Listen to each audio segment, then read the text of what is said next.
2, 3. Yeah. In this week's Hockey Field episode, we'll take a look at some groundbreaking construction for the Valley's first Major League team. And fans from all over had the chance to interact with some of the best in the NHL as the LA Kings and Colorado Avalanche took the ice over the weekend. We also had the chance to tee off with Simon Keith to help kids with organ transplants get back on the field. And we check in with women's volleyball as they continue their dominance. All that and more coming up now in Show 2.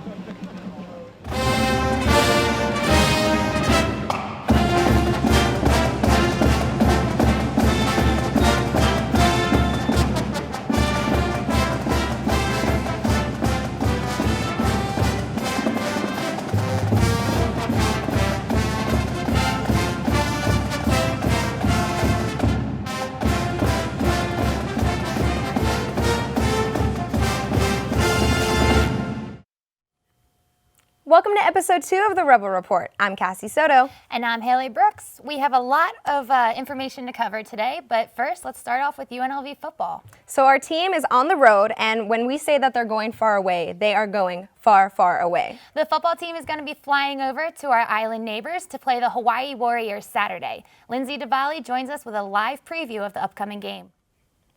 That's right, Honolulu is almost 3,000 miles away, and though last year was a different story for our Rebels with a 41-21 win over the Warriors, the last time they met specifically in Aloha Stadium, it was heartbreaking, a game they could have won if not for that last-second ending. In 2014, the Rebels traveled to Honolulu and lost 37-35, a controversial ending where the Rebels lost on the final play, giving up a touchdown with no time left on the clock. Now Saturday, October 15th, our Rebels face off against the Hawaii Rainbow Warriors in Hawaii. You can watch the game at 9 p.m. Nick Rolovich, the new head coach for Hawaii, is no stranger to the Mountain West. He used to be the offensive coordinator for Nevada Reno. This means he has a bit of a rivalry with our Rebels that he hopes to bring to the field on Saturday. However, his thoughts on head coach Tony Sanchez are high as they have known each other throughout the years. For me, it's a really great conference filled with good coaches and just the stronger we could make it is better for all of us. Really like the QB that you guys took out of junior college, and you know there's some things that UNLV did offensively that really mirrored some of the stuff we were trying to do in Reno. So there's possibilities. He's a passionate, competitive guy that obviously has had success, but I like the guy. Should be interesting to see what the new head coach brings to the field. Rebels are currently 2-4, while the Warriors are 3-4. From the Rebel Report, we wish you boys a safe travels and good luck. Back to you guys. I definitely wouldn't mind going to Hawaii with them, but I don't think my bank account would allow it right now. Maybe we can get the Rebel Report to send us over there. We'll start a GoFundMe. The UNLV volleyball team is on a high winning streak. They are currently second overall in Mountain West Conference standings. The NCAA released the first installment of their ratings percentage index. The NCAA recently released the ratings percentage index, which tells a team's ranking based on their wins and losses. I'm here at the Cox Pavilion, where our Rebels are ranked 15th in the nation. In the first installment of the RPI, the UNLV volleyball team won 16 games this season. The strong schools UNLV has faced off against helped them achieve this high ranking. UNLV clashed against 7 schools in the top 100. This includes 14th ranked BYU and 41st Boise State. This is the best start in program history at 16-2. This is the strongest team that UNLV has had in years. The players mainly attribute their success to great chemistry on the court. Bree Hamill owes a lot of the team's chemistry to strong leadership. We have a lot of seniors on the court, and they just do a great job at keeping everyone focused and ready to go for each game. Sadie Stutzman describes her experience with this year's team as the best in her college career. Really exciting, and we're just taking it one step at a time, not trying to get too excited or too down, just keeping it steady, working one day at a time. For the Rebel Report, I'm Chelsea Garcia. Unfortunately, UNLV faced their first conference loss on Saturday against the Rams. Their record is currently 17-2. They are tied for the 6th best winning percentage in the country. We'll have more volleyball later on in the show when we introduce the Outstanding Rebel of the Week. Now it's time to get into some hockey news. Justin Guzman was at the groundbreaking ceremony at downtown Summerlin for the new Community Ice Center.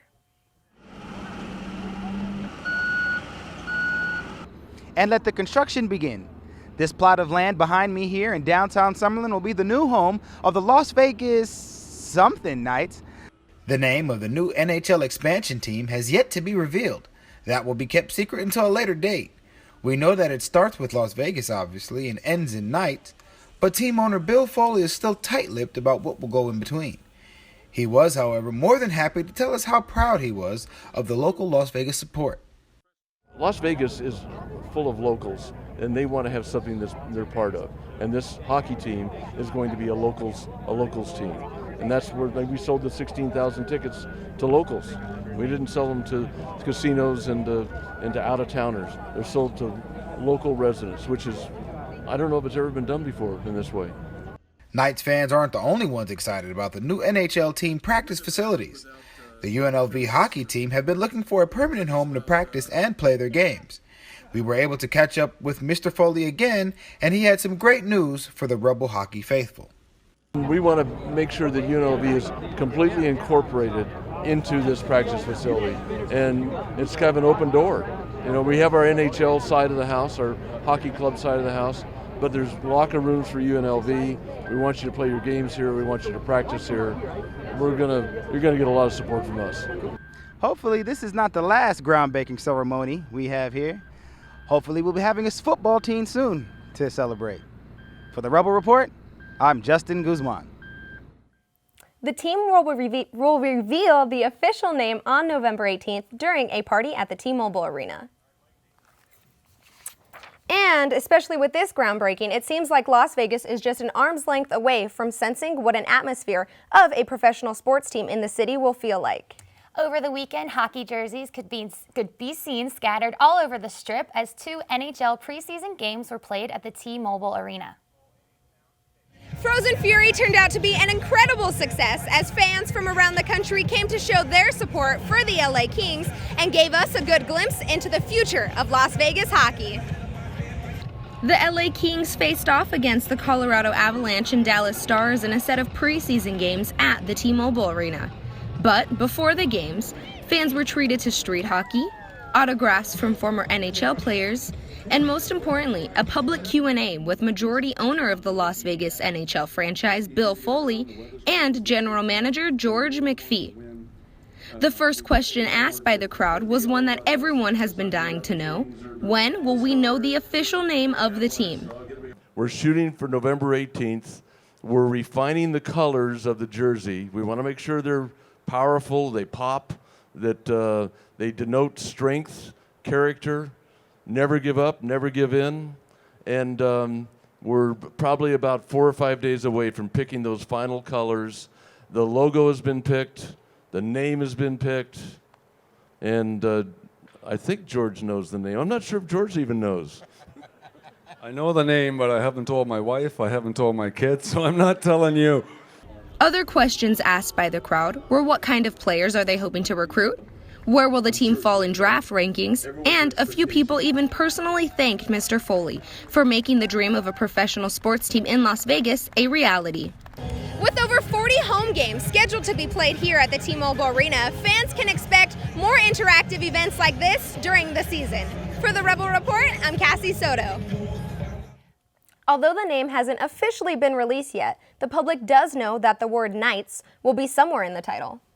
Some ideas so far are Golden Knights, Silver Knights, or Desert Knights, but we're marking our calendars for November 18th, and as soon as we find out the name, we'll let you know. A little taste of hockey came to Las Vegas last Saturday night when the LA Kings hosted the Colorado Avalanche, and we were there to bring you more on it. This was the 18th edition of Frozen Fury, the first one at T-Mobile Arena, and the last one the Kings will be the home team in Las Vegas. The LA Kings concluded their 18-year run Saturday night as the home team in Las Vegas and became the first hockey team to play at T-Mobile Arena alongside the Colorado Avalanche, who competed throughout the night, giving fans a last taste of hockey in Vegas before the new NHL team arrives at T-Mobile Arena.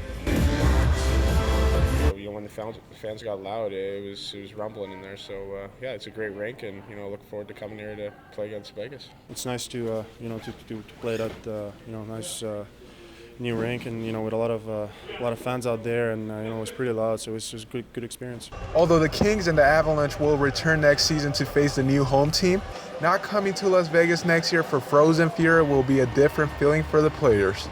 Absolutely, we'll miss it. We've the 6 years that I've been here, obviously except for the lockout in 12-13, we've been here every year, and it's been a lot of fun every time, and it's good to get the guys together and almost as a team bonding thing. You get a short road trip out of the preseason, and it's cool to come here to Las Vegas. Usually don't come here to play hockey, but I think an NHL team here would be awesome.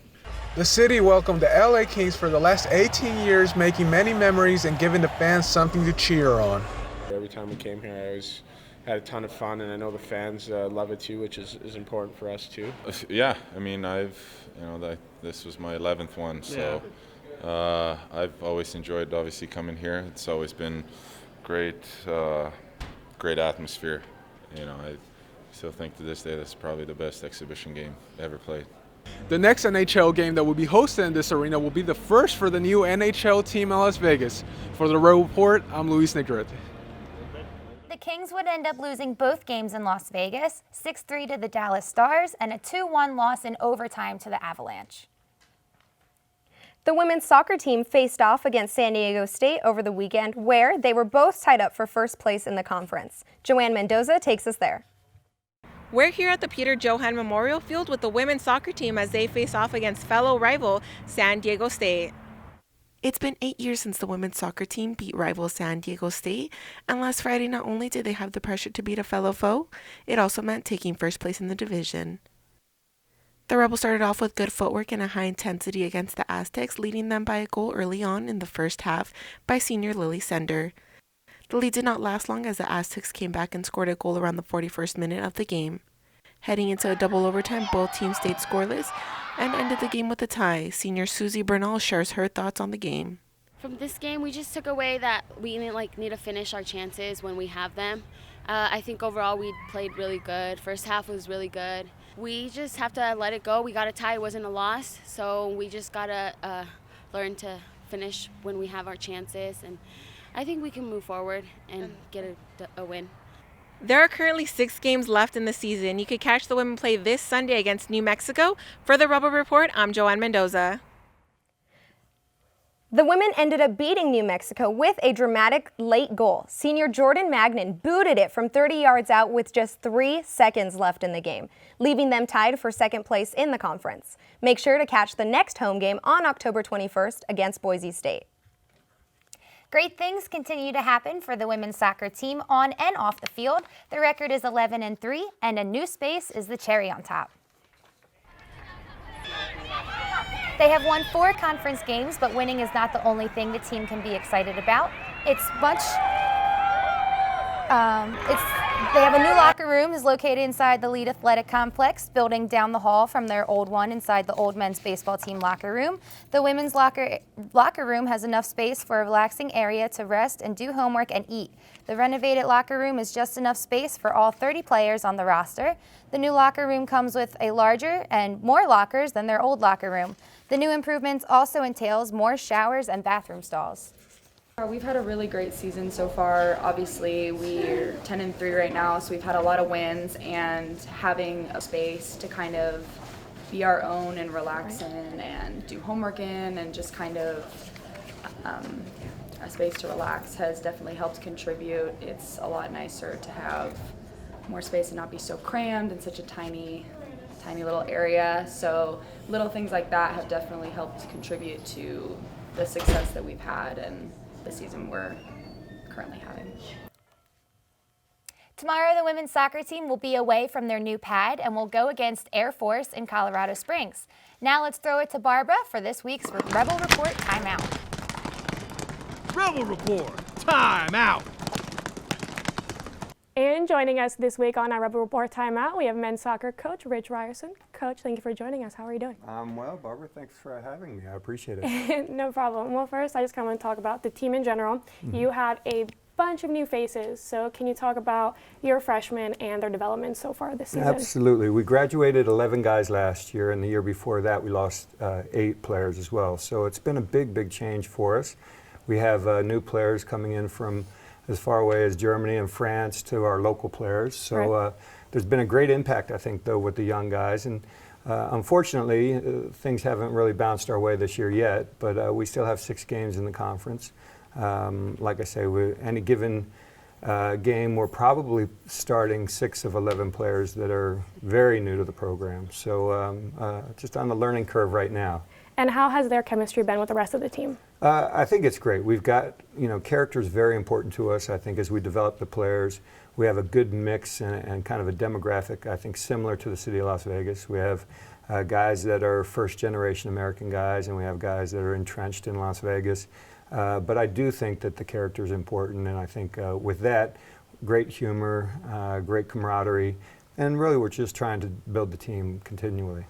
And I don't want to single anybody out, but Danny Musovsky has been having an amazing season. He recently just won his 3rd WAC Player of the Week. He's also one of your older guys, one of your leaders. Can you talk about his impact on and off the field? Well, early on, Danny had a hamstring injury, so he missed, I think, about 5 or 6 of our games. So in the short time that he's been back, he's averaging a goal a game, getting assists as well. Very dynamic, fast player for us. Opportunistic, and he is a leader of the program. I mean, so we lean heavily on him for goal production, and he's been performing very well for us. Hopefully tonight he outperforms the other team. And the team in general, up and down, you guys have had your woes. Do you attribute some of that to maybe your lineup changes? No, we've been experimenting with different lineups. The key is to be as ready as possible at this point for the conference tournament in Utah later in November. So we had to try different variations to kind of find ourselves, I think, throughout the non-conference game. So I think we've done a good job of that. We've tried a lot of players. We've had games where we've had 20, 21 players play. 11 is our lineup, so we've gotten very deep into our bench, and we have to do that right now. And then do you think that attributes to your goalkeepers as well, that you've been experimenting with them as well? Absolutely. Each one of them brings something different to the table. Richie's got great size and experience. Nathan's done a very good job, I think, as well. Good distribution with his hands, good, I think, organization of the group. And then Enrique, who's been playing the last few games, actually is tremendous with his feet. So he gives us another option in starting our attack, and also just a good outlet for us to pass back to. And you guys have had a good handful of games where you've lost in the very last minute or so.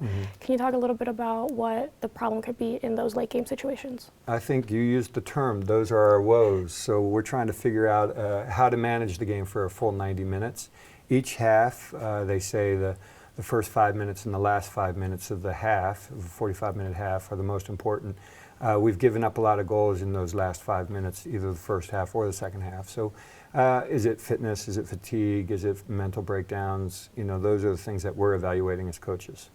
And then what do you tell your guys to keep them level-headed in those late game situations, or maybe when the season isn't going how you guys are expected? Well, I mean, it's easy when you're winning games, things are going your way, to keep the continuity and the joy in the group. When we're not winning, people are questioning everything. Did we eat right? Did we rest well? Did we travel in the right means? So we're always looking for those answers when we're losing games. But I think as a general rule, this week has been a great week of training. And we had 2 losses on the weekend in Texas. So I think hopefully, we can kind of keep grinding through it and have a great finish to the season. So you guys play Grand Canyon this weekend. They have a great defense. You guys have a really good offense. What are you expecting between that matchup? Well, I think it's this is the first time they've come to us. We've played at their place the last 2 years. I think, are pretty dynamic at home. We're explosive. So I expect that we will get our chances. I think they have some very good attacking players also individually. So it's going to be a matter of can we manage the players that they have in attack. So it'll be a good game. And then what are your expectations finishing out this season before the tournament? Well, the expectations are, to get better each week. We're looking to try and be one of the top 2 teams still in the conference. We're still in the hunt for that. Right. Get to the conference tournament, and obviously the goal is to win the conference tournament, get an NCAA berth. But I think, it's one game at a time, so let's deal with Grand Canyon tomorrow. One game at a time. Absolutely. Coach, thank you so much for joining us. And for our viewers out there, make sure you support the men's soccer team in their final home games of the season. They have 2 this weekend. They're going to be on the road, and then they will be back to finish off the season. So go out there and show your support, and let's throw it back to the desk. Thanks, Barbara. Each week, the UNLV Athletic Communications Department names one student who performed exceptional as the Outstanding Rebel of the Week. Women's Volleyball Junior Center Alexis Patterson is this week's Rebel of the Week. We caught up with Alexis after the victory against Wyoming in the Cox Pavilion. Patterson, number 4, excelled in conference play on the road against Fresno State and San Jose State with 102 assists and 30 digs overall. But she couldn't have done it without her team. I definitely to thank my team because without, the passes, without the blocks, without all of their support, I wouldn't have been able to do anything in any of those games. And my coaches, they really give me the emotional support and, criticism when needed, all those kinds of things. So team and coaches for sure. The Setters' success is complemented by an overall team success. After winning Thursday's game against Wyoming and being unable to defeat Colorado State, the Rebels have an impressive 16-2 overall record, 5-1 in Mountain West play. What makes the Rebels dominate? It's it sounds really cheesy, but team chemistry. We all get along really, really well. And I'm not just saying that, it's actually true. And every day in practice, everyone brings their highest intensity. We go hard every single practice, we don't let up, and we prepare the same for every single team. You can see the chemistry on the court in between each serve. The girls come together whether they score or not. I think it's a volleyball thing in general, just coming together, but for us, we really make it a priority because in between plays, it's easy to go our separate ways and just think about what we have to get done individually, but bringing that together, it really helps to keep everyone conjoined, if that makes any sense. Helps us to gel more and just talk about, you got this, the setter might dump, those types of things. So just keeping the communication constant, even in between plays. Congratulations, Alexis. We look forward to watching Alexis and the rest of the women's volleyball team dominating Mountain West play. And moving on, Saturday marked the 3rd annual Simon Keith Foundation, where he raises funds for organ transplant donors. The Rebel Report's Leonardo Schauer was there to get the story. A beautiful day here at Siena Golf Course where the Simon Keith Foundation is holding its 3rd annual golf event to raise awareness for organ transplant donation.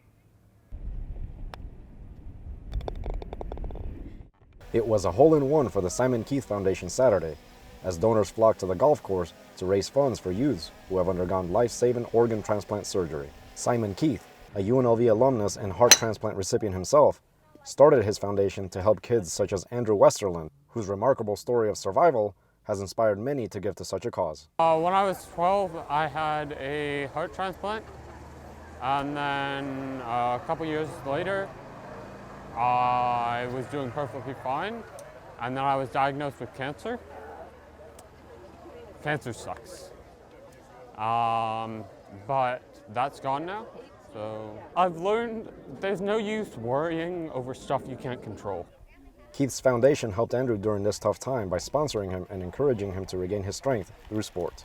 The old days of being a bubble boy are over, and that's what these families want, right? They want to see kids like Andrew. They want the hope that, you can go through the storm and come out the other side. And, medical marvels, right? This kid is, he's a medical marvel. It's very encouraging. We got a packed house, beautiful weather, a couple crazy things on the golf course, and we'll raise a little money to support these families. Well, it was a fun-filled day, and after 18 holes of golf, it was a great opportunity to raise awareness for a noteworthy cause. For the Rebel Report, I'm Leonardo Schauer. I think Leo should have mentioned why there was llamas. Yeah, that's an unusual golf thing. I mean, okay, maybe I should start playing golf more. The Simon Keith Golf Tournament was followed by a dinner to honor Andrew and other fighters like him. For more information on how to donate to his cause, you can visit the SimonKeithFoundation.com. And that'll do it for Show 2 from the Rebel Report. Make sure you tune in next week and we'll give you some inside coverage from the Lakers preseason games at the T-Mobile Arena, as well as coverage from the Red Bull Air Race. And make sure to give us a follow on Twitter at Rebel Report UNLV and subscribe on YouTube also at Rebel Report UNLV. Bye.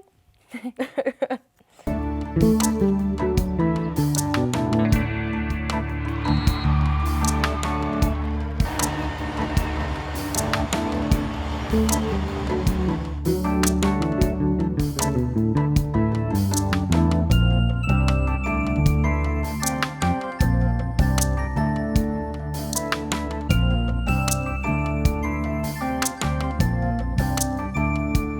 you.